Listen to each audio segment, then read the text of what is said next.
Salve Maria a todos. Peço perdão por ontem ter faltado com a leitura. A leitora está em trabalho em outra cidade e aí vai ficar um pouco complicado essa semana. Amanhã, vamos pedir a Nossa Senhora que nos dê a condição de gravar. Ao invés de gravar o áudio do livro, né, da leitura do livro, nós vamos gravar o nosso primeiro dia devocional juntos. O nosso primeiro dia juntos, lendo e meditando o nosso devocional. Amanhã, não percam. Retrato moral de Luiz Martim. A sua coragem e caridade para com o próximo. Em outros campos de ação e segundo as circunstâncias, esta intrepidez natural transformava-se em caridade.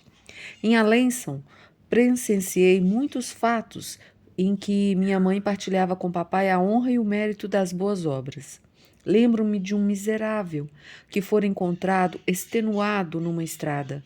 Meus pais levaram-no para casa, alojaram-no, deram-lhe comida em abundância, roupas, calçados. Enquanto o vestiam, seu rosto resplandecia de uma felicidade tão grande que, após tantos anos, eu contava então 7 anos. Tenho ainda presente este quadro. Em seguida, convidaram-no a apresentar-se em casa assim que tivesse alguma necessidade. Todavia, jamais apareceu, escrevia minha mãe a Paulina. Afinal, no começo do inverno, teu pai encontrou-o certo domingo em que fazia muito frio. Estava descalço, tiritando de frio, cheio de compaixão por este infortunado, ele fez diversas tentativas para interná-lo no hospital. Comandou e quantas cartas escreveu para arranjar o atestado de batismo, e quantos pedidos, mas tudo inútil, pois descobriu-se que o pobre homem tinha apenas 67 anos, 3 aquém da idade requerida. Entretanto, teu pai não se deu por vencido. Tomar esta causa a peito e empregou de novo todas as diligências para colocá-lo nos incuráveis. Eu já não esperava mais nada. Finalmente, entrou contra toda esperança quarta-feira passada. Terça-feira à noite, teu pai foi desalojá-lo de seu celeiro e no dia seguinte cedo levou. Hoje, ele foi ver o velho que chorava de alegria, sentindo-se inteiramente feliz. Apesar de seu espírito enfraquecido, esforçava-se por agradecer e provar sua gratidão. Numerosos necessitados foram socorridos, até mesmo um casal de nobre linhagem. Meu pai percebera-o tristemente apoiando a grade da prefeitura, parecendo estar na maior miséria. Depois de ter provido ao mais urgente, arrumou para o chefe da família uma situação honrosa. Foi o filho desse senhor que, no dia do nascimento de Teresa, levou à nossa casa, em nome de seu pai, agradecido, versos de boas-vindas. Outro protegido dirigia-lhe este acróstico. Melhor do que ele, grande e nobre coração, acaso soube alguém dar apoio e proteção? Revela inalterável sua amável franqueza, toda de lealdade, sempre foi sua divisa. Igual é para todos, afável, generoso, ninguém o implora em vão em dia tempestuoso. Seus amigos conservaram a lembrança de suas virtudes, das quais foram testemunhas. Depois da leitura da História de uma Alma, em 1899, um deles escrevia: foi com viva emoção que encontrei neste livro o retrato físico e moral do querido Luiz, um dos homens que mais estimei sobre a terra. Jamais encontrei coração tão sublime, alma tão generosa. Foi certamente dele que Irmã Teresa do Menino Jesus herdou a nobreza de sentimentos. Em relação às suas caridades, assunto inesgotável, relembrei apenas alguns episódios. Por exemplo, a questão bastante espinhosa da pequena Armandinha, explorada por 2 indignas criaturas que fraudulosamente revestiram-se do hábito religioso. Minha mãe decidiu tirar a menina daquela escravidão, mas as infames apelaram aos tribunais onde teve que comparecer. Foi um dever para papai acompanhá-la.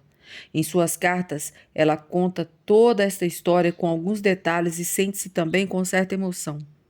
Ambos eram muito generosos. Não só proporcionavam apoio moral aos deserdados, mesmo à custa de sua tranquilidade, como também os auxiliavam com socorros pecuniários. Meu pai tinha sempre a mão ao bolso para dar aos mendigos que encontrava pela rua. Por ocasião de uma viagem à Europa Central, escrevia de Constantinopla a minha irmã mais velha: Dá, minha Maria, dá sempre. Meus pais mostravam também afetuosa solicitude pelos operários que trabalhavam em casa. Tratavam-nos com atenção, assim como as rendeiras que confeccionavam o ponto de Alençon. Eram visitadas e não consentiam que alguma coisa lhes faltasse. O Mosteiro das Clarissas era favorecido por seus constantes benefícios e participava do produto da pesca de meu pai. Mais tarde, suas liberalidades eram para o Carmelo de Lisieux. Se em seu trajeto encontrava algum homem embriagado, oferecia-lhe o braço e reconduzia-o para sua casa, acompanhando o gesto carinhoso de uma boa repreensão. Certa vez encontrou um caído na sarjeta, levantou, tomou sua caixa de ferramentas e levou-o para sua casa. Noutra ocasião, vendo na estação um epilético que não tinha com que pagar a passagem, estendeu o chapéu a todos os viajantes e, depois de ter pago a viagem desse homem, ele mesmo instalou-o no vagão. Edificou-me ainda outro ato de caridade mais oculto. Estávamos passeando no campo, perto da cidade, vimos papai entrar numa casa desconhecida para nós, mas que lhe parecia familiar. Viu dar uma quantia de dinheiro a uma mulher, mãe de família, que se achava sozinha com os filhos. Surpreendida, perguntei-lhe: Papai, conheces esta pessoa? Sim, respondeu-me. É uma infeliz que o marido abandona periodicamente e a quem costumo socorrer. Era um dos lares indigentes visitados pela Conferência de São Vicente de Paulo, da qual meu pai era um dos mais fervorosos zeladores? Ignoro, mas este fato fez-me pressagiar muitos semelhantes. Aliás, não podia ver miséria alguma sem aliviá-la. Certa manhã encontrou na igreja um velho que parecia extenuado. Levou-o aos buzonetes e alimentou-o do melhor modo possível. Antes de partir, cheio de gratidão, fez que Teresa e eu ajoelhássemos para que ele nos abençoasse. Éramos então mocinhas, nossas irmãs mais velhas já eram religiosas. Nele a caridade irradiava, ainda noutro plano, como atesta este belo testemunho prestado após sua morte. Sua caridade era admirável, jamais julgava alguém e sabia sempre desculpar os erros do próximo. Este elogio espontâneo dos amigos de Alençon, que sempre conviveram com ele, foi impresso em sua lembrança mortuária. O arcipreste de São Pedro dizia que o revelava inteiramente. Vamos terminar por aqui hoje. Perdão o tempo, que é curto, mas se os senhores puderem ouvir desde o início, os senhores vão entender por quê. A todos os senhores, salve Maria.